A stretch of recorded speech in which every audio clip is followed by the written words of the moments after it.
Okay, well it looks like a lot of you have voted. Perhaps we should move on to the next question, which is actually appears on the slides. If we could move to that. There we go.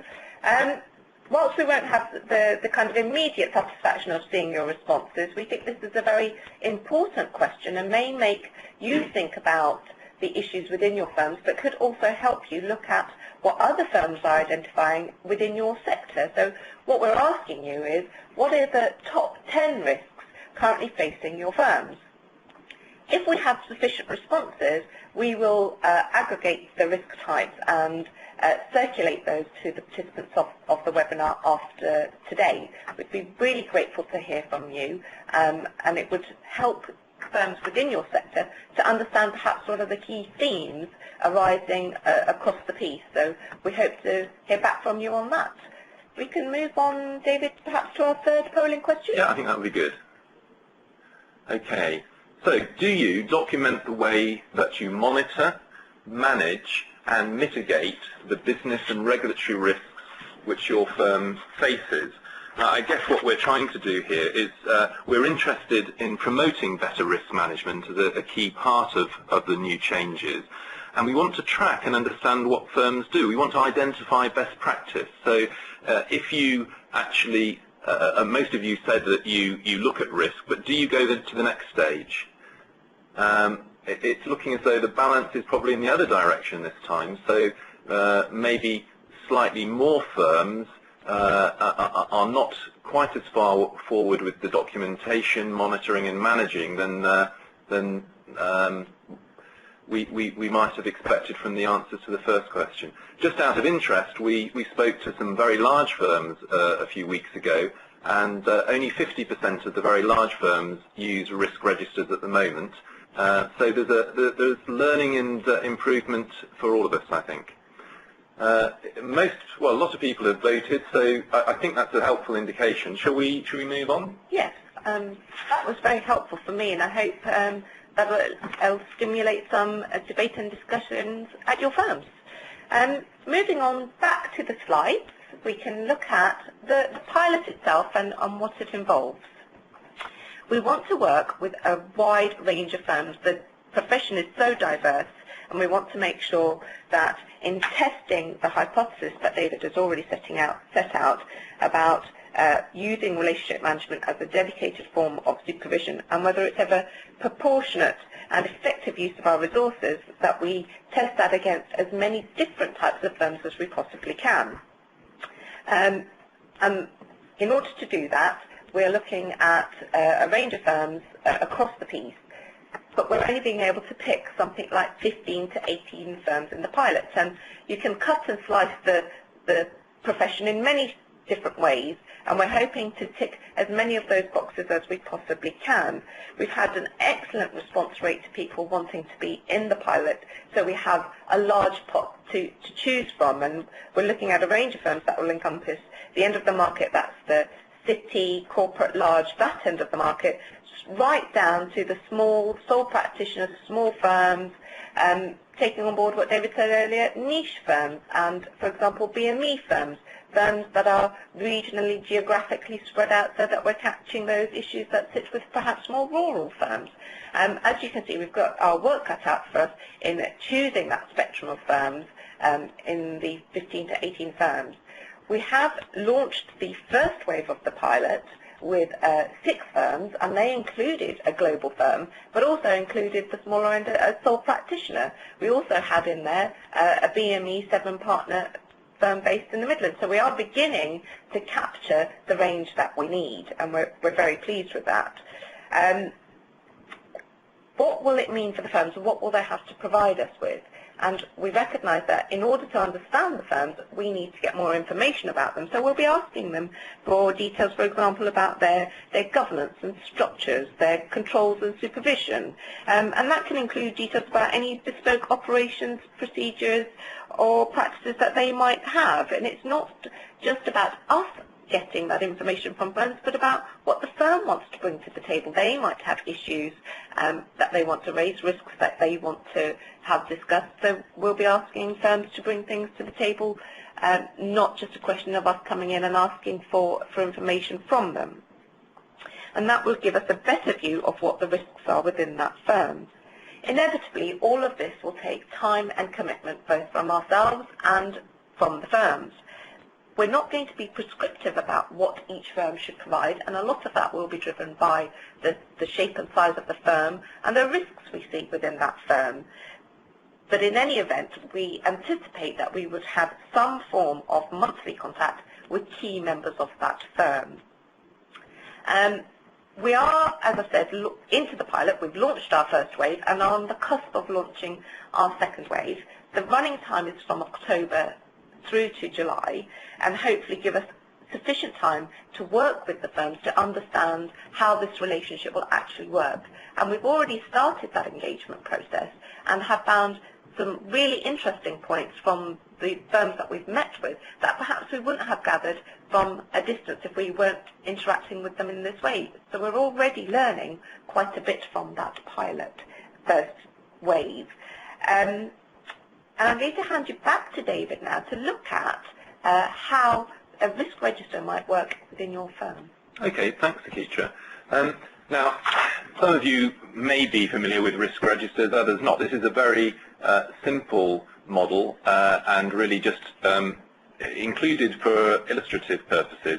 As Akitra said, we are not prescribing a particular way of dealing with it. So I hope this is informative, but please don't think that any work that you do in future necessarily has to follow this format. Let me try to give you some examples and flesh this out a little bit. So if we consider risk A, perhaps a firm might be having difficulties obtaining or anticipates that it may have difficulties obtaining PI renewal. Obviously that's been an issue in many people's minds a month or two ago. So that might be risk A for some firms. And what would the cause be of that? Well, looking at the second column, it could be that a firm has a poor claims or complaints record, or believes that its risk management is not as good as it could be. So if that were the way you filled the register in, you might say the likelihood of the failure to obtain cover would be high or likely, and the impact clearly would be very serious. Obviously, if commercial coverage was not obtained, we'd be looking at the assigned risk pool, and that is obviously not a place anybody really wants to end up. So the overall risk rating high by combining those subjective measures of likely and very serious. So that might be the top of a particular firm's list. Let's think about risk B. Perhaps the risk is increased competition. The cause in the second column might be that there's concern in your particular region or market sector that there will be new low-cost ABS entrants that you find yourself competing with. Likelihood, well, it's all a little bit unclear at the moment. Will they or won't they? Nobody really knows. So you might assign possible against the likelihood. Impact, well, if it does happen, very significant. And by combining possible and significant, you may decide to assign that as an overall risk rating of medium. So you can see the kind of approach, and to start with, if you don't already use a risk register, this will be a fairly subjective exercise. We have been talking to firms who've been using this kind of tool now for 10 years, and it can become more sophisticated and nuanced as time goes by. But what we want to do is to encourage firms to look at the risks they face and understand which are the most significant and why, and what they can do to mitigate or manage those risks. Those are going to be the drivers of a lot of what relationship management will be about. So I hope that helps to clarify some of the phrases we've used if you're not already familiar with that process. Maybe we can move on to look at what will happen after the pilot is finished. Well, I think the first thing to do is to make it clear that we can't be certain. This is a pilot. We don't know for sure how it will work, and therefore we can only use working assumptions. Our working assumption is that the resources available to the SRA will mean that relationship management can only be used with the very highest risk firms. It's not proportionate or is unlikely to be in other circumstances. So given the audience on today's webinar, small firms and sole practitioners, what does that mean for you? Well, we think it's most likely that small firms and sole practitioners, if they have relationship management, it will be because either there is a high likelihood of a risk, a regulatory breach occurring, or possibly because a particular practice is very specialized or niche, and we don't really understand it without relationship management occurring. We think it's less likely that there will be firms relationship managed at the small firm sole practitioner level because of impact. That we think is more likely to be at the global or international city firm end of the spectrum. So what kind of high likelihood issues would we be looking at? Well, it may be we're worried about certain firms because we think they may have difficulties with insurance or be heading towards the ARP. We might consider there a high likelihood of breach where we're dealing with fairly new firms that are just getting going and may need a little bit of guidance and assistance before they become well established. And another thing that we will be looking at is high likelihood of breach because of financial instability. Those are working assumptions, still to be battened down, but that's, I think, the direction of travel. We've talked a little bit about research and preparation. The Risk Centre will work to understand every sector of the market, will collect data, and we will hopefully be able to assess the risk of a particular firm in a particular type of market, and that will become more sophisticated and developed over time. On top of that, the relationship management teams will work with particular sectors.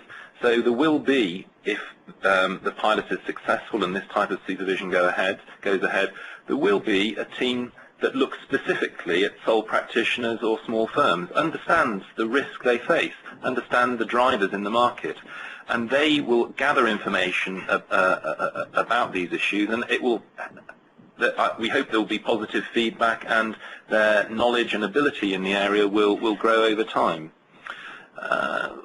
What will happen in terms of a firm in relationship management? How much contact will there be? How much frequency? Well, that will really depend on the nature of the risks that we're concerned about. It may be that relationship managers go into a firm and are very happy very quickly that the firm is well run, that the risks we had identified as potential dangers have been well managed and mitigated, and therefore it would be inappropriate for us to continue to use a resource-heavy type of supervision. In such cases, it is likely that the firm will move to another type of supervision, desk-based supervision, thematic supervision. There are other tools we're looking at.